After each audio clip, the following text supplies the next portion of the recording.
అంత గొప్ప దైవజనుడికి యుక్త వయసు వచ్చాక వివాహం జరిగింది. అప్పటికే ఏడుస్తున్నాడేమో ప్రజల కోసం, అప్పటికే ప్రభు పాదాలు వచ్చి కనపడుతున్నాడేమో. పెళ్ళైన తరువాత వాళ్ళ పాస్టమ్మ భార్యమని బజారు తీసుకురండి పొట్టని పొట్టించిందంట చేయి. ఎవరికి? Charles kidney. చెప్పండి. ఆయన పెళ్ళైన తర్వాత ఒక పుట్ట పట్టుకుని ఉల్లిపాయలు కూరగాయలు ఏం తేవాలి కదా, పుట్ట పట్టుకుని పోతా బైబుల్ అందులో పెట్టుకుని సెంటర్కి పోయాడు. రైతు బజారు పోయాడు అనుకోండి. అక్కడ ఉన్న వాళ్ళందరినీ చూసి, అరే ఇంకప్పుడు కొంచెం బాధలో ఉన్నట్టున్నాడు, ఇంకేదో అవసరం ఉందనుకుంటా అనుకుని, కదా నీకేసై తెలుసన్నా, మామూలు మనసు పొందేనన్నా, ప్రభు కోసం బ్రతకని తప్పనన్నా, అయితే పక్కరా అని అయితే ఒక గంట మాట్లాడాడు. తర్వాత మరో గంటతో మాట్లాడి, అన్నా మీకు ఇంకా పెద్ద పెద్ద మీటింగ్ చేయాలన్నా చేయకుంది, అయితే దేవుడిని విడిచిపెట్టాడన్నా, నీ కన్నీరు నాట్యంగా మారుస్తాడన్నా, దేవుడిని వెళ్ళి ప్రతిస్తాను తోడై ఉంటాడన్నా. అలా ఒక్కొక్కరిని కలుసుకొని వచ్చిన కూరగాయలు మర్చిపోయి ఒక రోజు, ఒక వారం, 2 వారాలు, 3 వారాలు, 1 నెల, 2 నెలలు, 3 నెలలు దానికి పెళ్లికి పక్కన స్తోత్రం చెప్పండి.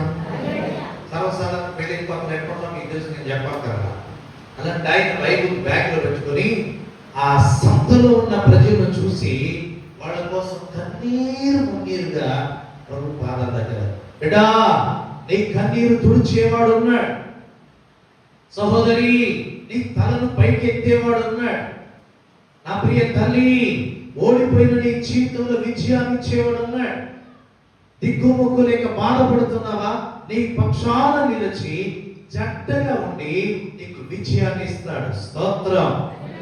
ఇలా ఆయన ప్రార్థన చేయడం ప్రారంభించి సువార్త చెప్పడం ప్రారంభిస్తే 3 నెలలు అయిపోయిన తర్వాత పొట్టలు ఇక్కడ చూశాడట.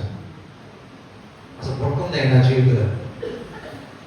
ఓ విన్నారా, నా చేతిలో పొట్టుంది ఏంటని చూస్తే, సెల్ ఫోన్ లేవుగా, వాట్సాప్ లేవుగా, ఇన్స్టాగ్రామ్ లేవుగా, మీడియా మినిస్ట్రీ లేవుగా, లేకపోతే గర్భంటకి ఫోన్ చేసేది అమ్మగారి పని.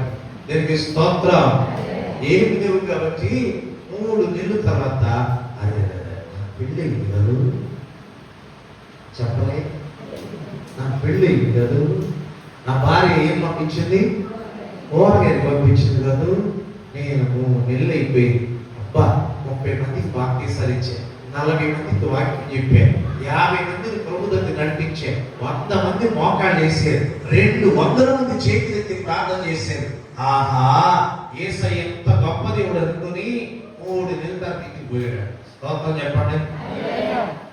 ఒకవేళ మన పక్క చీరు వాడకూడదు అయితే, అబ్బో మన కొత్త చీరు వాడబడి సైతం యామయ్యా, ఇలాంటి వాడికి నీకు భార్య ఎందుకయ్యా, ఇలాంటి వాడికి నీకు పెళ్ళి ఎందుకయ్యా, ఇలాంటి వాడికి అసలు నీకు ఈ శాల ఎందుకయ్యా అనుకుని ఎత్తుకోతల పథకం పెట్టేది.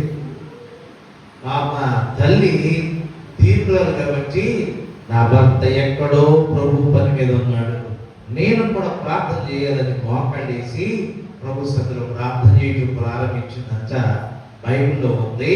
2 పేటల తాడు, చెప్పండి గట్టి 3 పేటలో అది 3 దాకా బాగా అక్కడ అయిపోయింది.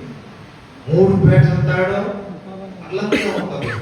ఇద్దరు ప్రార్థన కలిసి అంట సేవక మలుపుకొచ్చింది. స్తోత్రం.